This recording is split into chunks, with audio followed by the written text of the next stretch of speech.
The Money Talk Show with Dan, where we talk about topics relating to money, specifically crypto and real estate here. So if those are topics that are interesting to you, you're in the right place at the right time. We're pumped to have you on this morning. This is the new time that we're moving our show to. And so make sure that you're tuning in at about 10 a.m. Mountain Standard Time to catch our shows moving forward. We are doing our absolute best to be the bridge between real estate investors, other entrepreneurs, and crypto to help people understand what we feel like is the biggest opportunity potentially of our lives leading into the next bull run over the next couple of years. So we couldn't be more excited to be here sharing our best information that we're finding to help you make the best decisions for yourself. So welcome, Corey. Go ahead and take it away. Yeah, Crypto Millionaires with Corey Geary here. Just super excited to be on this journey with all you guys. This journey to true legacy, I well believe, with this opportune time that we are in right now, with this market cycle and Pulsechain about to launch. And man, I couldn't be more excited. And we got a lot of stuff going on already with the freaking collapse of the banks over the weekend, and Richard Hart tweeting about V3. And man, we're so close. And Hex is just absolutely mooning, which is phenomenal. And so, yeah, man, just super stoked to be able to spread the good word of crypto to all our good friends who are in real estate or entrepreneurs alike. So, yeah, man. Absolutely.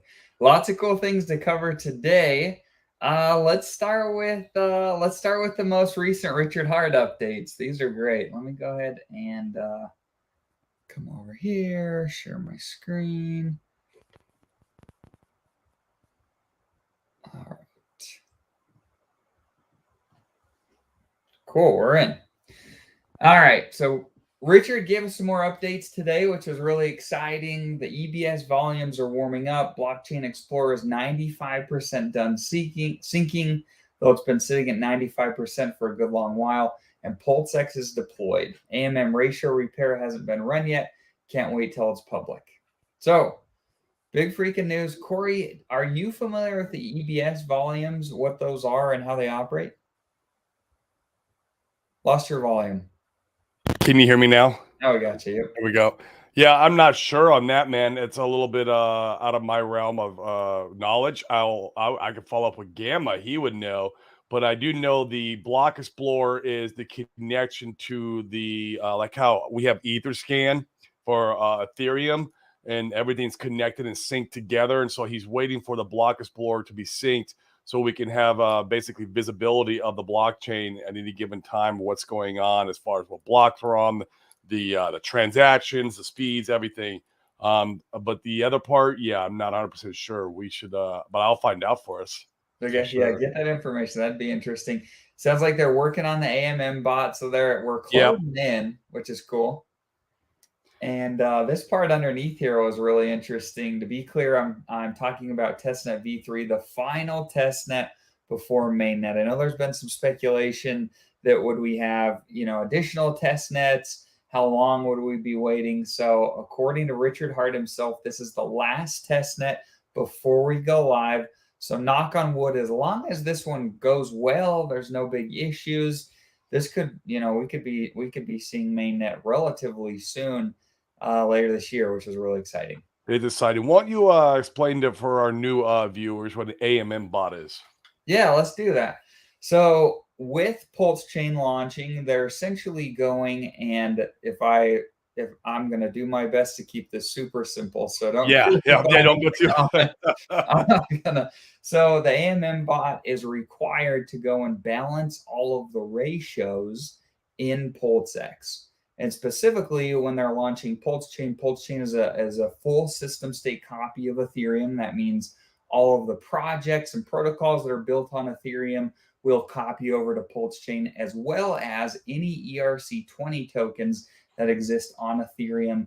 They'll be copied over as well. And one of the tricky things that Richard and his team have been working on is they're diluting the Ethereum token balance. It'll be, I believe it's 1.2 million Pulsechain every ETH, right, Corey? That's correct. Yep. So with that being said, they've got to go and balance and set the ratios to be correct over in Pulsechain in relation to how those operate on Ethereum. And the AMM bot is what they've built to go do a few different things. The first thing is it's going to go to every, well, it sounds like every, there might be a few outliers, but just about every decentralized exchange on Ethereum. It's going to go suck out all of the liquidity, which means all of the tokens and their pairings that are in these other decentralized exchanges. So simply put, when you go and you trade something on Uniswap or CowSwap or any of these other dexes and swaps, you go and you have to have a pool in order to trade back and forth. And so one of the coolest things about PulseX is since the AMM bot is gonna suck all that liquidity out and dump it all into PulseX, it will be the most liquid exchange probably in all of crypto, which means that you'll have the least amount of slippage when you go and swap back and forth, and you'll get the best values theoretically for your swapping. And so there's a lot of things that the AMM bot needs to do in the background when Pulsechain launches to be able to balance all those ratios, put all the liquidity in PulseX, have the pools available so that we can go and do the trading and things that we may want to do there upon launch. So that'll be a lot of fun. It is a lot of work. In fact, I'm really interested to see how the AMM bot works in the pools, specifically some of the pools that aren't Richard Hart centric. How do some of the other ERC pools copy over? How deep are they? What do the ratios look like? Because there could be some really unique opportunities. Corey's talked about this more specifically. There could be some really unique opportunities there if some of those pairs are very liquid to be able to go and scoop up Pulsechain and swap over, or PulseX or Hex or whatever you wanted to swap into, but get some incredible deals when swapping into that. And Corey, this has been something that you've been talking about more. So why don't you, I think it'd be really useful for the audience to be able to have you speculate about how that could work and why it may be important. Absolutely. So as we know that we're all getting our copies, Richard's forking Ethereum, we're all getting copies of every ERC20 that exists on Ethereum. Like you said, so maybe except for some outliers, it's possible that he might not fork Wise token, which was a copy of Hex that failed miserably. And RH has said there'll be a couple of those that he won't fork over. But for the most part, 99% of all ERC20 is going to get forked over, and he's forking everything over in, like you had mentioned earlier, in the decentralized pools. One of the biggest pools that we know that he's going to be putting his focus on, or DEX, if you will, with pools, is going to be Uniswap. Uniswap version 2 will be the main focus. I'm not sure if pools will be coming out of V3. We're all speculating whether he's in a fork V3. That's me ready. I know the licensing's coming up here soon. I think in April, if I'm not mistaken. He has the capability of taking that code. It comes open source. So we'll see. It'd be interesting to know. But we do know for sure V2 will be copied over. So what I'm going to be doing is I'm going to do a little bit of homework. And I did this earlier last year. And so, I mean, this is a while ago. And I went on to V2, and knowing that we're going to be forking over the pairs of ERC20 and Ethereum pairs is what you're going to be looking for. And you're going to want deep liquidity pools of those pairs. That way, if we have some people in there with the same idea on the same token, that it won't affect us too much if they're very deep. You don't want thin liquidity because meaning that if you're up against 10 of your buddies swapping out of that coin, you could be left with a very poor ratio. So you want to make sure that you have a deep liquidity pool when the fork happens, so that way you can extract as much value as you possibly can. You don't have to be first one to the door, right? It's kind of like a bank run almost, where everyone's gonna be trying to get out their value all at the same time. And so the deeper the pool, the better. And so you can go on the Uniswap right now. You can go on to the V2 and you could type in ETH to see all the pools. And I remember last year, some of the deepest pools, and I don't know if they still are now. I'm gonna do my homework either this weekend or next. Was like Ape. Ape was a deep pool. Chainlink was a deep pool. Shiba Inu was a deep pool. I think Shiba Inu is one of the deepest pools that was on the decks. Let me think of another one. And so these, what was the other one I was looking at? I can't remember. There was one. I think it was Ape. It was Ape. Ape was one of the second or third deepest pool. I don't know if you guys are familiar with that coin. It was a coin that came out around the NFT, the NFT Board Like Ape the Board Yacht Ape Club. Yacht That's Club. it. Yeah. That's it. The Board Ape Yacht Club, and they came out around that. And so there's some of them on there that will be deep, and I will do some homework and find out which ones are. And you ideally want to play in these pools to spread your risk out, so that way you're not playing with the crowd. Everyone's going to be doing the hex trade. Like hex is in the ERC20, so obviously it's going to be forked over, and everyone's going to be trying to use that to go into Pulsechain and PulseX, which I'm very happy about that because I'm going to be going the other way. I'm going to be going into hex. Ideally, hopefully, with these other ERC20s that I'll be doing, maybe I'll be swapping my P link into P hex at a very good ratio because everyone's gonna be dumping hex, and I will also be trying to get me some pulse. Although I'll try to get pulse right out of the gate, so hopefully the price is still what of a good, still good ratio. But I anticipate very quickly pulse to really ramp up in price or ratio. It's not really a price; it's a ratio pre-bridge. And then, so we'll see what happens. But ideally, you want to look for ERC20s with deep liquidity pools, ETH pairs on V2, and that would be a pretty safe bet, I think, because as long as you're not swimming with everybody else, you should get yourself a pretty good deal. Well, I think this is a really important talking point. There's not a lot of people talking about it right now. Everybody's saying to buy Hex and get your free copy, and then you could go and trade your Hex. And I think your bank run analogy is so spot on, especially with the bank runs that we've seen more recently. Where literally, you guys have to understand that if you don't already, if you go to the bank, right, and there's a bank run, and the bank has, there's people in line, they want to get $1 million out across 10 different people, and the bank only holds 100 grand. Well, the way that it works in crypto is you can continually swap. The ratio will allow you to swap, but you're going to get a worse and worse and worse deal as the ratio moves against you. And so with the $100,000, if you're near the back of the line and you want to come and pull out, 10 grand, and the people before you have pulled out the majority of the liquidity, you might get 50 cents on the dollar, 20 cents, 10 cents on the dollar.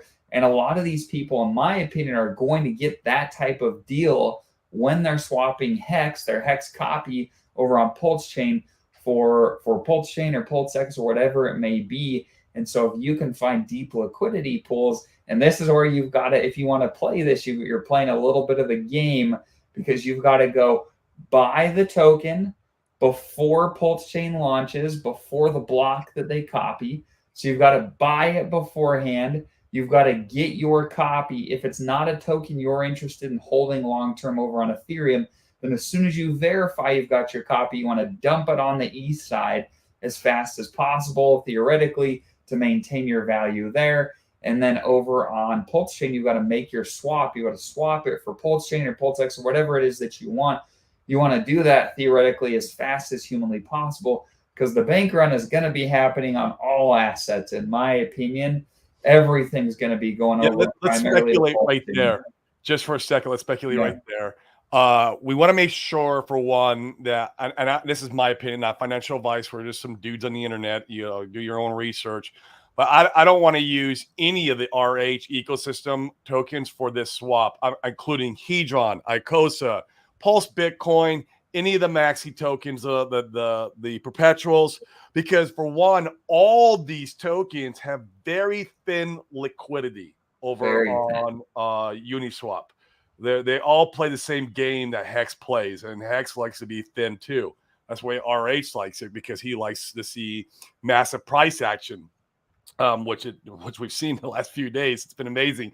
But all these RH ecosystem tokens play the same game. So and remember, most hexagons are holding one form of these or another in their wallet. So ideally, I would stay away from all those. Two, the second thing to touch on what you had talked about, and I just know this because I get to be in with the Pulsechain dev, right? I'm not the cute girl with the Pulsechain dev rumors, but I do know a Pulsechain dev. He's my private mentor. It's really cool.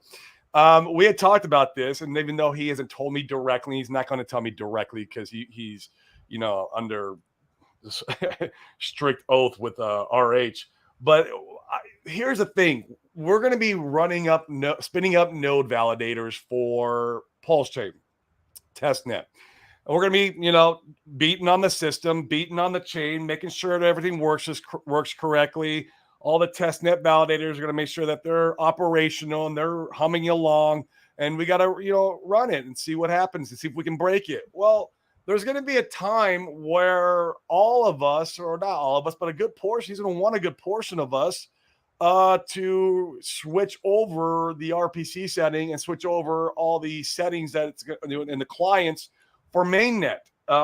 He's going to need a good portion, of validators to make this thing decentralized and to launch mainnet. And there could be a window that he gives us, and he might not come out and say, "Hey guys, I'm launching mainnet on such and such date at this time," but he might come out and be like, "Hey guys, here's some settings that you're going to want to enter into your clients.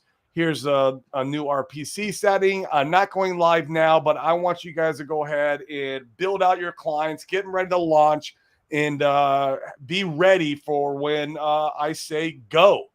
Because he's going to need some node validators on day one. And so at that time, all of us will be scrambling to update the clients and rebuild them out, get the binaries downloaded. He'll probably have a launch pad, kind of like how Ethereum does. That will be updated with the new binaries and the new code and everything that we can go in there and build out. And when that happens, I would say we're very close. We're within days, if maybe a week, of launch, and that's why he's giving us that info. And that would be my signal, my time. And I could be wrong. Maybe this doesn't happen. This is a speculation again. But ideally, this is probably how it's going to play out. That's your time and signal to go and purchase whatever ERC20 token that you're planning on making this swap with. And like you said earlier, you purchase the token, maybe wait a week, you confirm that the fork happened. As soon as that fork happens, you go over back onto the Ethereum side and sell off the RC20 that you had purchased, unless you have some kind of long-term vision with that token. You want to hold it for one reason or other. But for me, I'm using it strictly for the swap. I'll get my liquidity back so I can bridge in now my new USDC that I sold into, right, over the bridge. Plus now I got my P side of whatever. So we'll just call it P Link or P Sheep for now until I do some more research. And then now you got both of these to purchase your Pulsechain, PulseX, or PHEX, whatever have you. And you just grab yourself some free liquidity, if you will. And so that's the game I'll be playing. I'll do some more research and homework on the pools. Maybe, like I said, this weekend or next. I did it last year, but so much time has passed. These pools have changed. I need to do some more homework. And until we get real close, the liquidity, like you're saying, the liquidity can change pretty drastically. And so it'll be interesting to see with, some of a lot of people are speculating we're heading into the bull market. We're about a year from the next Bitcoin halving. That being said, we've got a year till then. And so I don't want to get too bullish too quick and shoot myself in the foot. Although Bitcoin, didn't it hit 26,000 already? Did it 26K?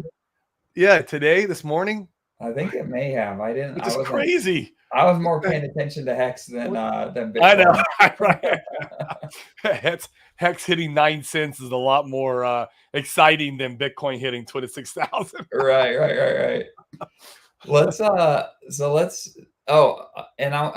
once again, I want to nail down. So with the analogy of the bank run with Hex is going to the bank and everybody knowing there's a bank run and everyone going to the bank and trying to cash out all at once. You're going to most likely get slaughtered in that scenario. However, holding another ERC20 with deep liquidity where the communities aren't talking about Pulsechain, maybe most of them aren't aware of it. That's like you being the first in line at the bank run or close to Or it. the only one. You're like Or the the only only one in the one. bank. You're like, hey, I can go ahead and grab as much money as I want. Right. Okay. And you're in good shape. So something to keep in mind.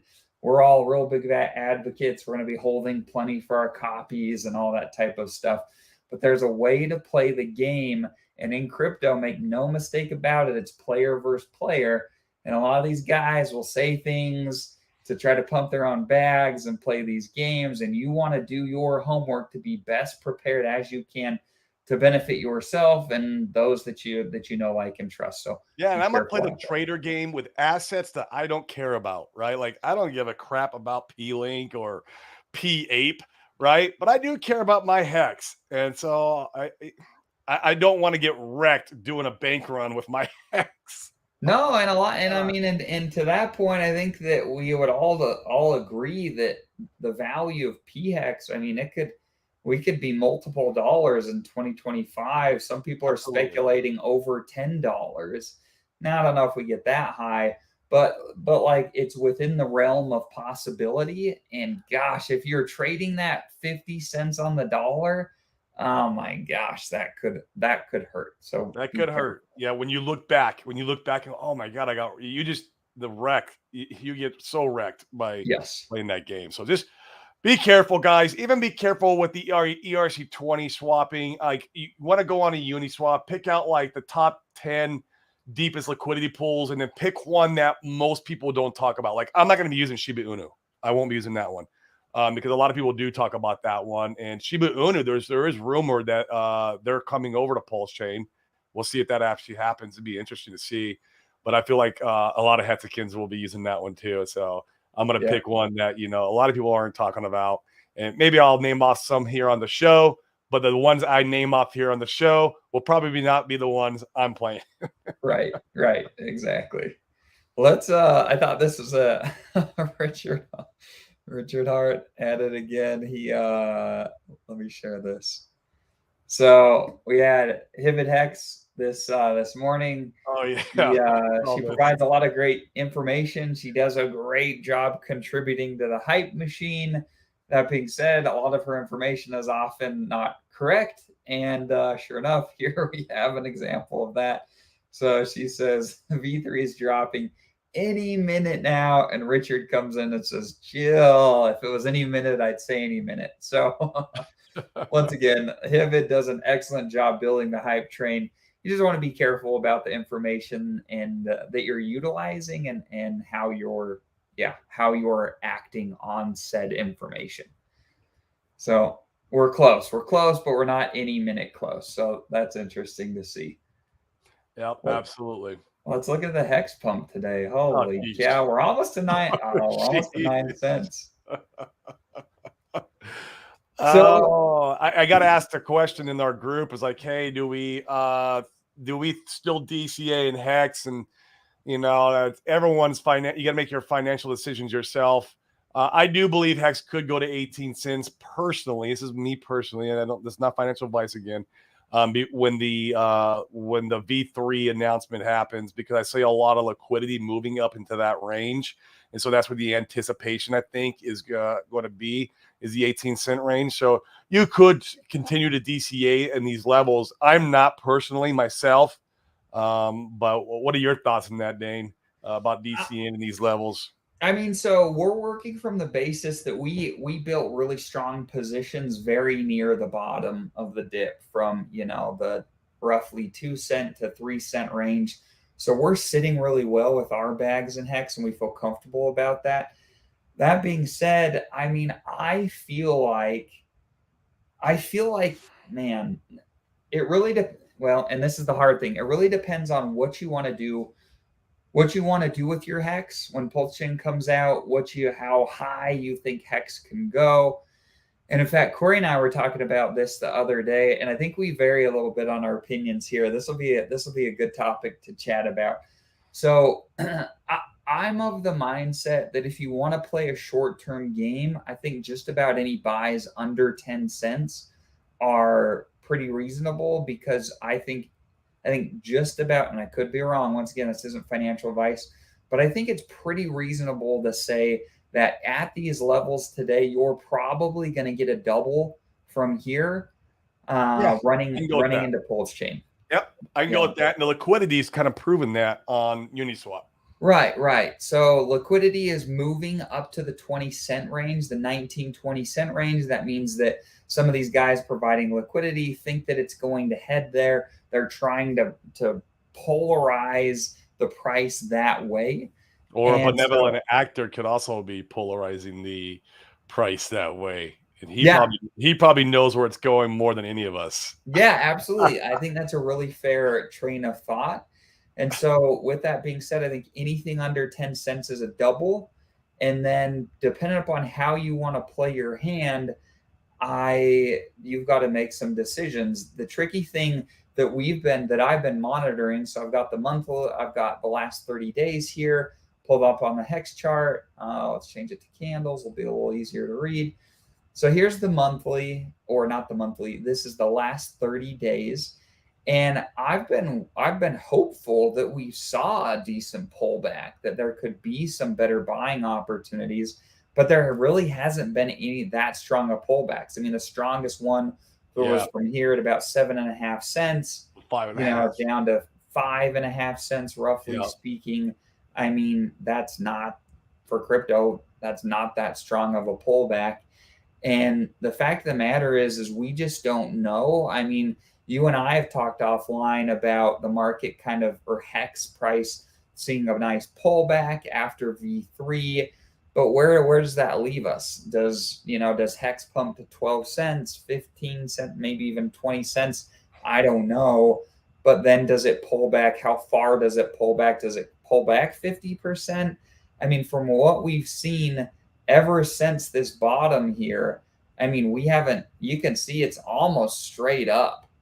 It's almost straight up. There hasn't been a really strong buying opportunity in here. I think that it's fair to say that there may be a decent one after V3 and we're there for a few months. But man, do you want to bet on that? And that's the hard thing. Because if you were somebody in this range, call it 4 cents, and you're like, oh, I want to wait till it pulls back in the 3 cent range, well, you got Oh, left correct. behind. And if you were here in the 5 cent range and you were waiting for it to pull in the 4 cent, you were left Correct. behind. Same with the 6, the 7. Now, once again, that doesn't mean that it couldn't pull back down into those ranges. But I think anywhere, if I wasn't satisfied with my hex position and I had dry powder, I think I'd feel somewhat comfortable about buying, just dollar cost averaging into these ranges, with the understanding that it definitely could pull back. You could be underwater a little bit in the short term, and especially if you're somebody that's satisfied with a copy, you're going to be staking to 2025. I feel pretty comfortable buying here. Okay, I like it. I like it. There's another. We've been talking about the narrative a lot, about the P hex and E hex and the parity and all the narrative the maxis are kind of talking about. I was watching RG3 last night with Johnny, and I watched that, and Johnny did make one really good argument with this, and it made sense. Now, it's just all speculation, guys. And if this happens, I'd be very shocked if this happens, because this is pretty benevolent of this actor. But if that benevolent actor decided to take 10 billion EHEX and 10 billion PHEX and put it in pools, you can put up in the pool on the Pulsechain side and the Ethereum side, and he's got enough to do on both. Like, Right. where no one in the community, including Godwell, maybe Godwell, might be able to fluctuate this price with his. He's staked for the most part. Godwell's like a lot of his stuff is staked. Like, it would be, no one in the community has the economic energy to move a pool like that. Where selling into that or buying into that is not going to move the price against each other at all. And so That is very high speculation. I don't know if I believe something like that will happen, but if it did happen, it does make sense where the pool is so deep that no one in the community is unable to affect it or move it. And they would be immediately price parity right at the fork or whenever the pool was created, right? Someone's got to set a pool. And most likely, it's going to be the OA. There will be a pool, until the community, there'll be community members that get there and create their pools too. But that's not going to happen until after the bridge comes in and everything, all the activity happens. In fact, a lot of communities members will probably hold back on creating pools even after the bridge comes in because the volatility will be so crazy in the beginning. It's gonna be absolutely insane. Um, but I don't know. It was interesting, and so he did have a good argument with that, because I know we've been speaking against the narrative that buy and sell pressure matter more than anything. It does, in my opinion. But man, I don't know if there was a 10 billion pool of each side of both assets. It'd be interesting to see how that plays out. It would be, and I think also the timing of it, because we've seen time and time again. This is my opinion. I could be wrong, but in order to get the best price charts in crypto history, you have to have low freaking lows and you have to have high freaking highs. And I think the whole outrage marketing, like you have to think about. So what is who comprises the Hex community, especially the early adopters? Well, it's people that are more in the know with crypto. You couldn't go buy Hex on exchanges. You had to be a little bit more advanced. A lot of these people are developers. They're people that, are more technologically savvy. Now, not everybody, but many of them. And what repels a lot of those people? Well, and I'm making a huge blanket assumption here, but I think it's a reasonable thought process. Well, if you're Richard Hart and you wanna create division in the community and you want to potentially wash out some of the OGs and you want to, create this type of scenario, well, then you go outrage market. You wear the hideous expensive clothes, you buy the expensive cars, you act like you're the biggest piece of shit womanizer in the world, and He did a and good job doing that too. he's spot on, spot on. He did a great job of It's playing that hilarious. character. And what are a lot of the technologically savvy dev people going to do with that behavior? They're going to leave. They're going to leave. And you're going to see a massive dip, which we saw in Hex, over a 95% dip from all-time high. And I Thank don't want God. to give Richard too much credit. Like, I like Richard, we both do. Richard is, in our opinion, the best person in crypto. Richard is playing chess and not checkers, and I think it's a pretty fair opinion to hold that he did things like that with the understanding that he probably washed out a lot of the community members. And so if that is part of the strategy, when do you go and provide this liquidity? If you do it, right? If you're the OA and you want to lock Hex on Pulsechain and Hex on Ethereum, you want to lock them together so they move together. Well, when do you do that? I think there's something to be said about washing out paper hands after Pulsechain launch. Sure. I love that ideology there. And Yes. so I think, and I could, once again, we're just a couple guys on the internet. We don't know what's going to happen. I would be a little bit surprised to see right out of the gate the liquidity in lockstep and the two hexes being in parity. I Yeah, think because that then he's would, allowing the paper hands on Ethereum side to exit through him. right. And I don't like that idea either.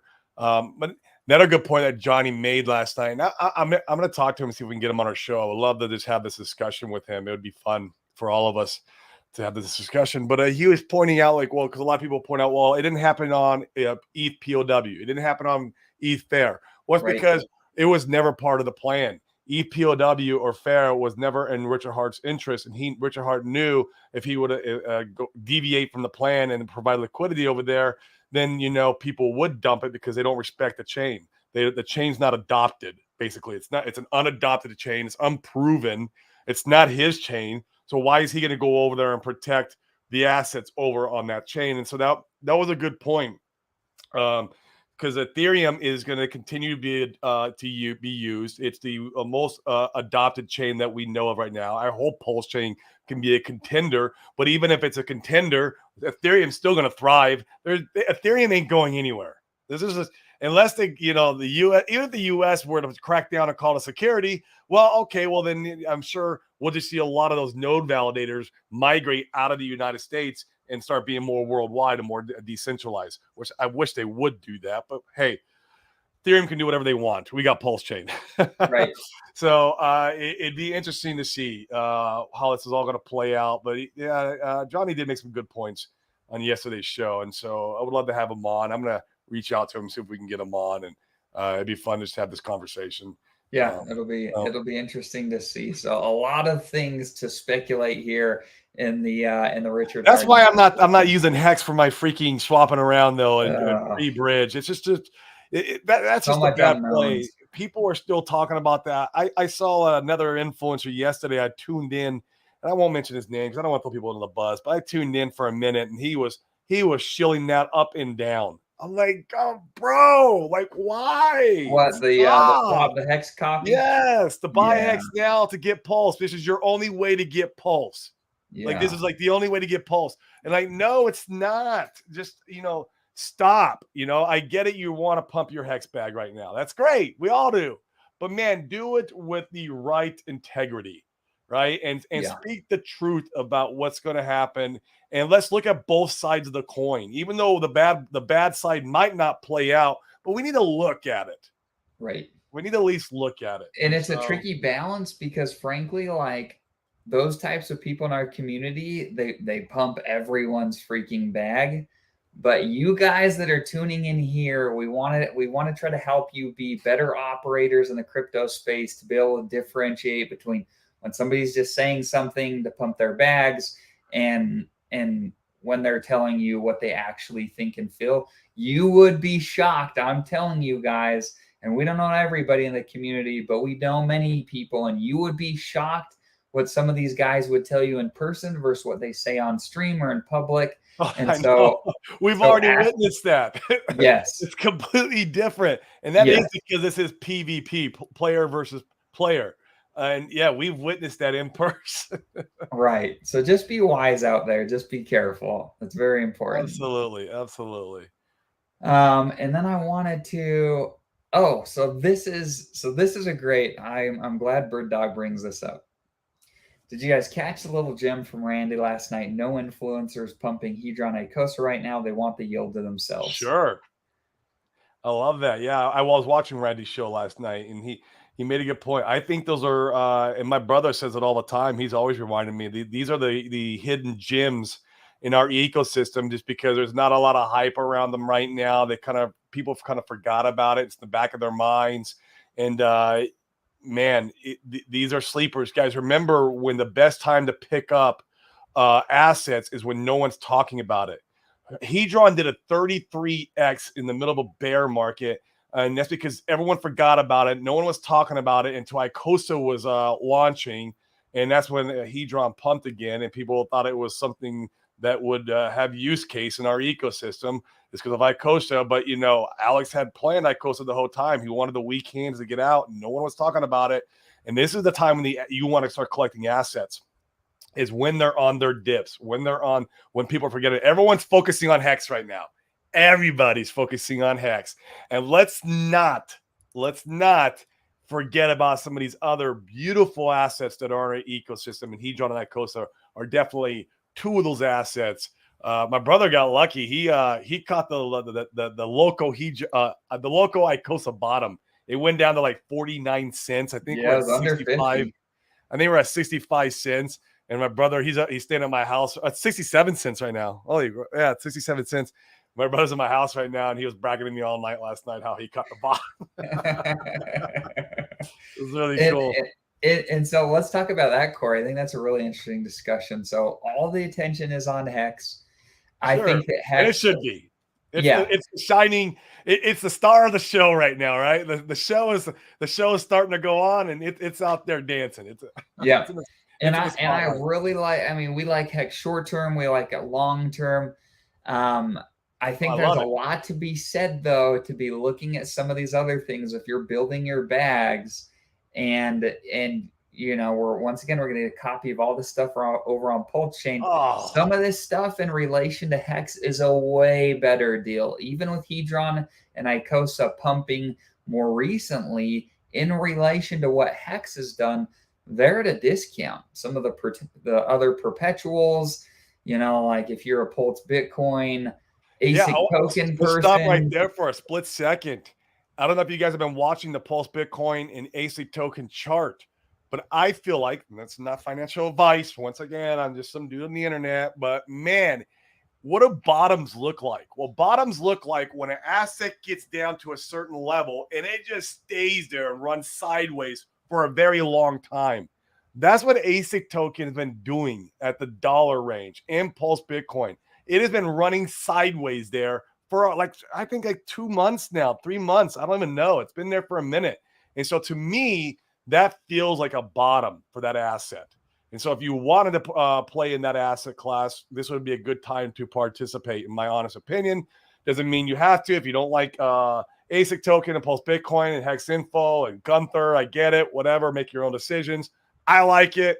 It's got a fun little meme narrative to it. The whole ecosystem does. The whole narrative, like, let's bring the best performing assets in crypto over to Pulsechain, like Bitcoin, Litecoin, Dogecoin. Let's bring these, narratives over to Pulsechain, in which that's just fun for me. And memes have utility, guys. That is a utility in itself, is a meme. That's why Shiba Inu did what it did. That's why Doge did what it did. People love memes. And so I like the idea. It's fun for me, but man, I just feel like it's at a bottom right now. And I could be wrong. Who knows? And yeah, it's just fun. And I feel like Hedron's there too. Have you noticed Hedron has been just hovering at the 5 zeros in the 2 range? Mm-hmm. Just Hedron and Icosa have been both kind of hanging out. Camping out, just chilling, because all the spotlights on Hex and these other assets are just chilling at these I feel like bottom levels.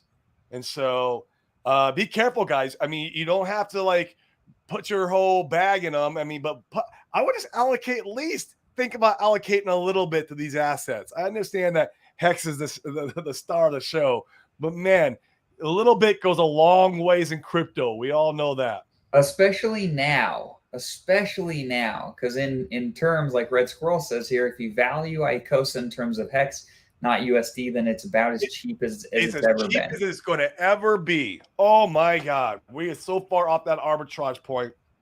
This is an amazing time. And we've still got 6 months of Icosa, about 6 months, I think, roughly, where we're on that 400% APY trajectory. And so a lot to be said about that. And once again, let's not forget, it smacks us right after the Bitcoin halving, roughly around that time, or right before the Bitcoin halving. After Pulsechain's out, we're getting all the hype, the bull run going. It's a perfect time for that seed liquidity, if you will, to kind of come to an end for the rest of the ecosystem to keep pumping. And so, man, I am super excited for those assets. And if you guys are here now, you're so early. There's going to be, I'm telling you, come 2025, there's going to be a lot of people saying, oh, you guys were part of the Pulsechain copy. You got all your ERC20s copied over. You're able to get the Pulsechain entry at the start, and Pulsex, like, it is going to be. They're going to be like, how did you get so many EHEX T-shares and PHEX T-shares? Well, I was in before the chain launched. They're going to be like, oh, man, you're an OG. Well, yeah, I guess I am. Right place, right time. It's going to be, oh, man, it's going to be nuts. How do you guys feel about considering sacrifices as DCAs?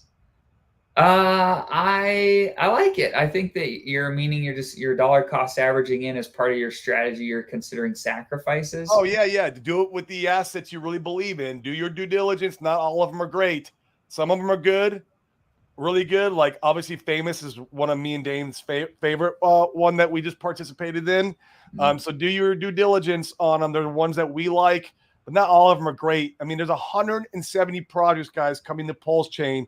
And I would probably go on the limb and say 95% of them are going to be garbage. Yes. Agreed. And this is the way it goes. And after we launch, we're going to see a lot of garbage. That's when the scammers are going to come out and start building all kinds of rug pulls and everything else. So be very careful, especially after launch. It's going to be a shit show. It's cheap to build on Pulsechain. The gas fees are low. That's why BSC is the scam chain, because it's just like it was easy to build there and it was cheap.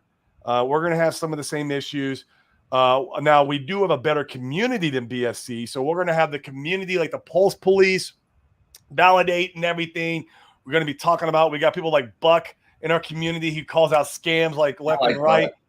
I love that he does that, and he makes a point to do it for us. And so we have a lot better community protecting our ecosystem than what the BSC chain does or did. So we have that in our favor. But yeah, DCA into these sacrifices are great. He kind of elaborated. Said rest of my DCAs are Hex and Power City. Power City is one of my favorite ones, Connor. I love Power City. I love what they're doing for the ecosystem, what they're building. They got some good guys over there, right? Like, love Jesse. I love KDP. These are really good people. So yeah, I did SAC for Power City for the full disclosure. My financial advice is just what I did, and I like it. And you've got to keep in mind. So, and when you're sacrificing, if you're sacrificing, so for instance, I'm really bullish on liquid loans. I think it's going to be a really cool protocol. That being said, the money that I put into liquid loans is a very small amount of the total supply, because there was so much money sacrificed for liquid loans. I think it was like $40 million. However, if you can catch some of these sacrifices that end up being good projects, a lot of people are out of cash. It's the bear market. A lot of the liquidity is gone. And so there just won't be as much money sacrificed. You can own a much larger amount of supply for some of these things that you can sacrifice now. And in fact, this is a good place probably to kind of end off the show. So I want to show you guys this. I think this is a really big deal, and nobody's talking about it. So here's an inside scoop that I've been paying attention to. I like it. I love inside scoops. Yes. So one of the things that I'm using as an indicator to be able to decide which projects I want to sacrifice for is I'm looking at the projects they're forking and how they've performed. And one of the things that to be completely honest, that really made me nervous about Liquidity, they don't freaking have a log button on this on Nomics. Let me pull it up over here. Over on CoinMarketCap. Yep, CoinMarketCap. Let's pull it up here. There's GMX. You're watching GMX, huh? I've been watching GMX too. I like watching GMX. Yeah, it's a good one. In fact, we could do a whole show on this. But if we go and we look at the Liquidity price chart, this is one of the worst price charts in crypto. Of a project that's still around. It's one of the worst. You can see they launched and then it pretty much just went down. This is how many protocols look that are scams and rug pulls. And so I get the idea that Jesse and Walrus and these guys have been propagating that it's a really cool protocol, but it makes me nervous looking at the price charts of Liquidity until more recently, and this is cool. So I like this. This is really fascinating. So over the last, you can see, let me go back 3 months. Now I wonder why that is, Dane. Right? So you guys have seen, if you've been paying any attention at all with the bank run, people have been fleeing stable coins. They've been going into other assets, or they've been looking for better stable coins. Right. And so with that being said, and with some of the market in general pumping, Liquidity and their stablecoin LUSD, in my opinion, has been one of these like beacons of light. It's been pretty remarkable, where you can see in the last 3 months a low of 63 cents. It's at 3.5 cents today. That's, what is that? That's a 5x just about over the last 3 months. This is a very strong price chart, and I'm really like seeing this. It makes me feel a lot stronger about Power City and liquid loans. And the Power City sacrifice is going to be open until Pulsechain launches. Correct. And so if you wanted to play the game, since it's going to be open until Pulsechain launches, you could theoretically go into assets that you felt like were very likely to pump heading into Pulsechain, and then you could peel off some of that and sacrifice it for some of these sacrifices and get a better bang for your buck. So pretty smart degen play there, Dane. Hey, that's not a degen. That's smart, man. It's smart. It's smart. I'll give you that. It's definitely, you could play that game a little bit. Connor's got a good point here. Remember, liquidity was raised all VC money also. So yeah, this was a VC project. So obviously VCs were doing nothing but dumping. That's pretty common in the VC raising realm of when these projects launch. So then maybe the VCs are out of the project now, and now you have people finding belief into the ecosystem because of just what's happening with stable coins, which is really cool. And so, man, look at that. It's even on a tiny little tear. It lost a little bit. It pumped up. It crashed, and then it stabilized out. Man, it's just it's strong. This is LUSD. That's the stable coin with liquidity, and I'm a believer. It's looking. I'm a believer too, man. I'm all about it. I'm all about liquid loans. I'm all about Power City. I'm glad I invested in both of them. I can't wait, man. Oh man, it's looking great. You just can't stop. Hex absolutely pumped. I know. I woke up and like 9 cents. I'm like, gosh, what? Come on, can we just go back to like 4 for a day? Like one day, get a little better buying opportunity. This is a great point. Coins of liquid loans will be distributed within the first 2 years to sacrificers. If I could go back, I'd play my liquid loan sacrifice differently. But it is what I would too, but this is true. It's going to be distributed out where majority of the liquidity will be coming out in year 2. Even Godwell did his sacrifice, and he put it out to year 2. Did he? Yeah, he sure did. So a lot of belief in that. It'll be fascinating to see if that was the better play or if it would have been better just to get your tokens if early. I could redo it again, because I put all my liquidity at the end of year 2 because I have a very long-term horizon mindset anyways, and I don't need to get rich overnight.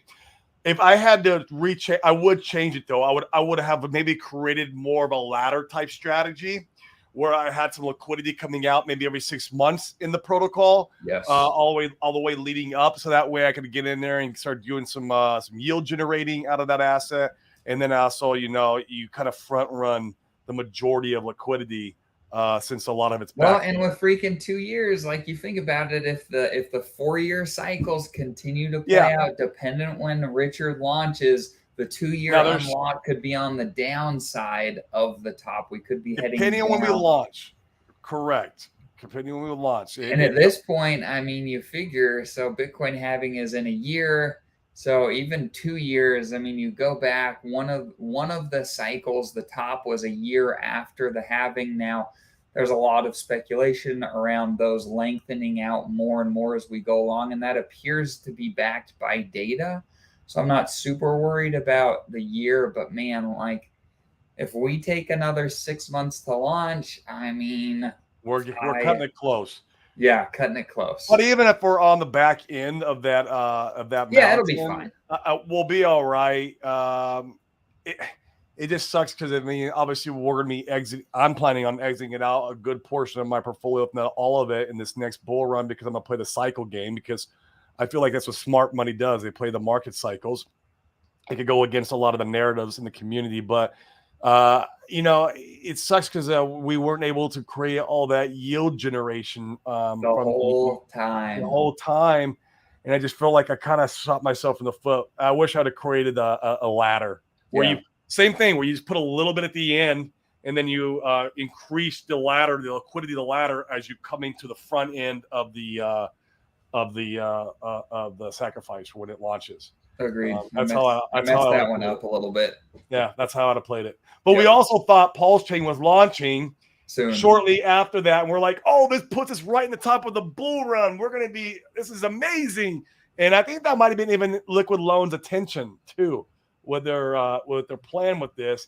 Nobody anticipated us to not launch until middle or maybe the end of 2023, right? And so, yeah, Right. it kind of throws a wrench in things. But hey, yeah, we got a Is lot of what it other is. great stuff coming out along with this too. So, Yep, a it'll lot be of good good. assets. Yep, absolutely.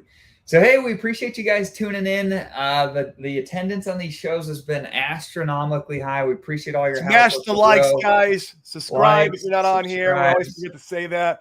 The likes do help the algorithm to push it to other viewers. And Randy had mentioned something last night, Dane, that we got to talk about is when he started doing his mid-journey thumbnails, where the AI generating thumbnails for the show. He says not the show viewers doubled when he was live, but the viewers doubled when it was sitting in, after the show ended. Oh, So like interesting. on average, he was getting around 1,000 views. And this is for anyone who's doing content. It could be useful.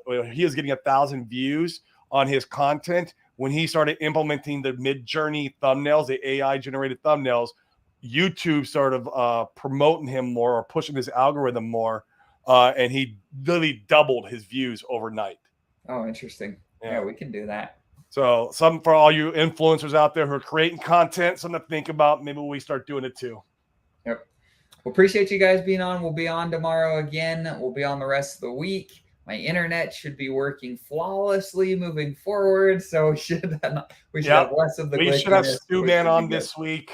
I think he's on Thursday, if I'm not mistaken. And it should be a good time. Another couple of guys we'll be having on soon is Crispy Man. I got a lockdown a day with him. And then also Identity Block. I'm really excited about getting him on. I'm going to keep bugging him until we get a day locked in because he's just a well full of knowledge, in my opinion. So Absolutely. And if you guys have people that you think should be on, we've had a couple of community members that have set up some of the people that come on the show. That's been really helpful. If there's people you'd like us to interview, send them over. If you have an interesting story to share, we want to hear from you. And so let's reach out. address this really quick before we hop off. This is my homophobic. Original thought was a swap some of Pulse X for Pulse. Now I'm thinking it's a bad move. Thoughts. So, my opinion, yes, probably a bad move unless you do it. You're one of the first ones to get it done. And Dane has talked about this a little bit, where if you could get into some Pulse right out of the gate, and then maybe before the bridge comes in, you swap back into, you might want to get a nice swap ratio and make some money that way. But in general, if that's what you bought Pulse X for, it could be a bad move. And we'll maybe do a whole show on this. This could be a good show, Dane, to maybe break down some numbers on an Excel sheet, and you're really good at that, to really dive into if we think this will be a good swap, what would make it a good swap, and kind of dissect it a little bit. Now, the one caveat to this, that this may work out. Now, I'm not holding my breath, but Richard was the one that talked about it from the beginning. Does he come out and provide massive liquidity early on to be able to make it so that the slippage isn't strong and you could get a very kind of like good the E-hex, P-hex theory? Yeah, I mean, there's something to be said about that. There is. I'm hoping that we get some clues with the AMM bot and how it works with the testnet. Now, Richard doesn't want people playing games, so it'll be interesting to see what happens with version 3 testnet and how mainnet actually plays out. Because I think we'll get some clues with we'll get a lot of clues with V3, but I don't think Richard is going to show his whole hand. And so we'll see. But yeah, right now we're not big advocates for this. But I will think touch you'll on shoot this yourself in the foot. homophobic. I will touch on this. You swapping your Pulse X into Pulse is saying, it's making a bet saying that your Pulse is going to do better than Pulse X. And so be careful with that ratio you're looking at. So if you're doing even a 3-to-1, you're saying Pulse is going to pump 3-to-1 harder than Pulse X in the long run. I think Pulse X, man, is going to tear. I think it's going to absolutely do amazing things. It'll probably do a pretty good dip right out of the gate because of this reason right here. But I think, man, going into the bull run, it's going to tear. The buy and burn feature is amazing. It's never been done before like this. It's going to be like a whale, literally a whale coming in and buying Pulse X every day. Pulse does not have that feature. The only thing it really does is have the narrative of it's a layer 1 blockchain, and layer 1s always do better. but we don't know from history of a DEX and a layer 1 launching at the same time. And we also don't know of any DEX having tokenomics the way Pulse X is. So any comparisons to that, to me, is out the window. And I think Pulse X is an amazing protocol, and don't discount it, and be careful what you swap into. Yeah. And in fact, I think I saw a tweet the other day. I think it was a K for K one, or maybe it wasn't. Maybe it's somebody else. But I believe that Uniswap saw the largest volume of trading it ever saw the other day, and it was like double or triple the largest day in volume ever on Uniswap. And I've got to go and find it. I'm looking here. I don't imagine if Pulsechain becomes the second biggest blockchain in crypto. Oh, here it is. Let me show this. This was cool. So props to K4K for putting this out. So here it is. Let me show. I sacrificed it all, homophobic, from Pulse X. Oh, we went. Yeah, we went for it. There was no dry powder. I wish I had more liquidity. I got more liquidity as the year went on. I'm like, man, I wish I could just throw that. Right. Okay, let me swap us over. Hold on, we can close this. Okay. Let me find. Be patient with me, guys. I am swapping over. There we are. Okay. All right, share screen. Entire screen. Here we go. Okay. So shout out to K4K. If you're not following K4K, you're missing out on a ton of alpha. Smart dude. Very smart. Pulsex with his volume in the future would mean a multi-million-dollar market buying spree. Uni just had a near $12 billion volume day for just one day. Pulsex buys $600,000 of Pulsex per $1 billion of volume. 600,000 times 12 equals a $7.2 million of market buying. That's just ridiculous. Now, even for example, price impact potential in action, if this amount of buy pressure were pointed at the current Hex USDC pool on 1 inch, it would nearly double the price from almost 7 cents to a little bit over 11 cents. This is if no one bought any. That's just the buy and burn function. That's a big deal. It is a big deal. It's massive.